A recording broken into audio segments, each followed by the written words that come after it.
Acceleration को feel करने की कोशिश करेंगे। तो एक्सेलरेशन क्या होता है? इसको समझने के लिए पहले तो इसकी डेफ़िनेशन लिख लें, वो होती है change in velocity over time. और हम एक शॉप पे जाते हैं, वो हमें बाइक दिखाता है। तो उस बाइक का जो माइलेज है, वो 0 किलोमीटर पर आवर से 10 किलोमीटर पर आवर स्पीड आने में 5 सेकंड लगेगा। एक दूसरी बाइक हमें दिखाता है जिसमें यही चीज़ 10 सेकंड में 0 किलोमीटर पर आवर से 100 किलोमीटर पर आवर आती है। तो ऑब्वियसली हम फीलिंग से समझ सकते हैं कि हम पहली वाली बाइक खरीदेंगे क्योंकि इसका पिकअप ज़्यादा है।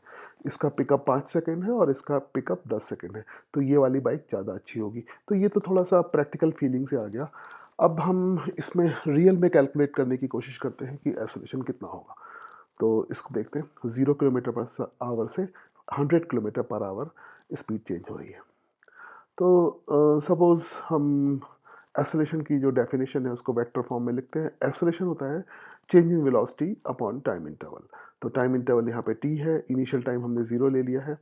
तो यहाँ पर अगर हम चेंज इन वेलोसिटी देखेंगे तो फाइनल जो वेलोसिटी है वो 100 किलोमीटर पर आवर है, इनिशियल 0 किलोमीटर पर आवर है। तो 100 माइनस 0 और टाइम यहाँ पे 5 सेकंड्स है। तो ये आ गया 100 किलोमीटर पर आवर 5 सेकंड। ये हो गया 20 किलोमीटर पर आवर पर सेकंड। यानी 1 सेकंड में 20 किलोमीटर पर आवर की जो स्पीड है वो बदल जाती है, ठीक है? और मान लीजिए बाइक अगर ईस्ट में मूव कर रही है तो डायरेक्शन ईस्ट हो जाती है। तो एक्सेलरेशन हमारा आ गया 20 किलोमीटर पर आवर पर सेकंड। तो इस एक्सेलरेशन को हम एसआई सिस्टम में भी कैलकुलेट कर सकते हैं। तो पहले तो आवर को हम सेकंड में कन्वर्ट कर सकते हैं, तो 1 आवर से हम मल्टीप्लाई कर देते हैं और 1 घंटे में 3600 सेकंड होते हैं, तो उसको ऐसे लिख लेते हैं। तो यहाँ से आवर आवर कैंसल हो जाएगा, तो यहाँ पर आ जाएगा 20 और कैलकुलेट करके 3600 किलोमीटर पर सेकंड हो गया और किलोमीटर पर सेकंड स्क्वायर 1 सेकंड यहाँ पर भी है। तो कह सकते हैं कि 1 सेकंड में करीब ये आएगा 120/180 180 किलोमीटर पर सेकंड स्क्वायर, मतलब 1 सेकंड में 1 अपॉन 180 किलोमीटर पर सेकंड की स्पीड बढ़ जाती है। तो कुछ ऐसा इसका एक्सेलरेशन की न्यूमेरिकल वैल्यू आ गई।